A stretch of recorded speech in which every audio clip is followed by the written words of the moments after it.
जय श्री गणेश दोस्तों, कैसे हैं आप लोग। हमारी आज की कहानी है तकलीफ। तो चलिए शुरू करते हैं आज की कहानी। सुबह सुबह लॉन में टहलते हुए दिवाकर रॉय के मन में अनेक बातों का तांडव छिड़ा हुआ था। पत्नी के निधन के बाद वो सारा व्यापार बेटे को सौंपकर अपना समय किसी तरह घर के छोटे छोटे कार्यों व पोते पोती के साथ खेलने बतियाने में काट रहे थे। लेकिन जब से डॉक्टर ने उसे एड्स से संक्रमित होना बताया है, बेटे बहू का व्यवहार उसके प्रति बदल गया है। डॉक्टर के कहने के बावजूद कि यह बीमारी लाइलाज जरूर है, लेकिन छूतकी नहीं। आप लोगों को अब इनका विशेष ध्यान रखना चाहिए। वे उससे कन्नी काटने लगे हैं। बच्चों को उसके निकट तक नहीं फटकने दिया जाता। भोजन भी नौकर के हाथ कमरे में भिजवाया जाने लगा है। उसे अब अपनी मेहनत के बल पर खड़ा किया गया अपना साम्राज्य, बंगला, गाड़ी, नौकर चाकर, बैंक बैलेंस आदि सब व्यर्थ लगने लगा है। टहलते टहलते वो बेटे बहू के मोटे पर्दे लगी हुई लॉन में खुलने वाली खिड़की के निकट से गुजरे तो उनकी अस्फुट बातचीत में पिताजी शब्द सुनकर वहीं आड़ में खड़े होकर उनकी बातचीत सुनने लगे। बहू कह रही थी, देखो पिताजी की बीमारी चाहे छूत की न भी हो, लेकिन मैं परिवार के स्वास्थ्य के मामले में कोई रिस्क नहीं लेना चाहती। तुम्हें उनको अच्छे से वृद्धाश्रम में भर्ती करवा देना चाहिए। रुपये पैसे की तो कोई कमी है नहीं और हम भी उनसे मिलने जाते रहेंगे।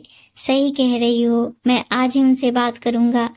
दिवाकर के कान इसके आगे कुछ सुन नहीं सके। उनके घूमते हुए कदम शिथिल पड़ने लगे और वे कमरे में आकर निढाल होकर बिस्तर पर पड़ गए। रात को भोजन के बाद बेटे ने जब नीची निगाहों से उनके कमरे में प्रवेश किया, वे एक दृढ़ निश्चय के साथ स्वयं को नई जिंदगी के लिए तैयार कर चुके थे।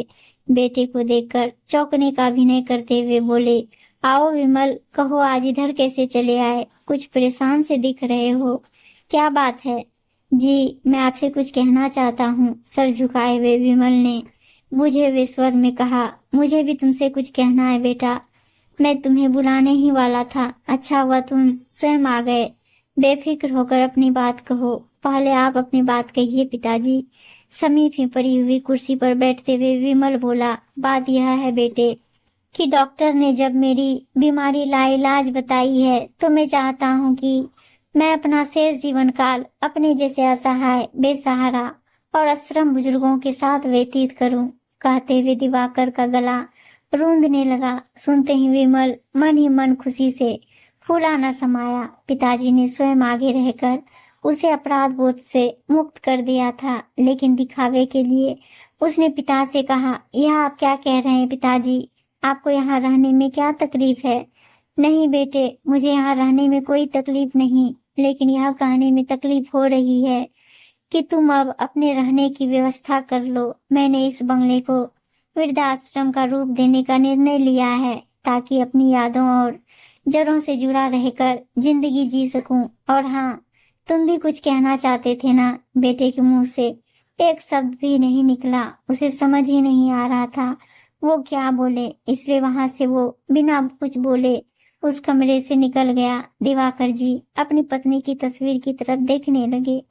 उम्मीद है दोस्तों कहानी अच्छी लगी होगी और अच्छी अच्छी कहानियां सुनने के लिए चैनल को सब्सक्राइब और वीडियो को लाइक शेयर जरूर कर दीजिएगा। धन्यवाद दोस्तों।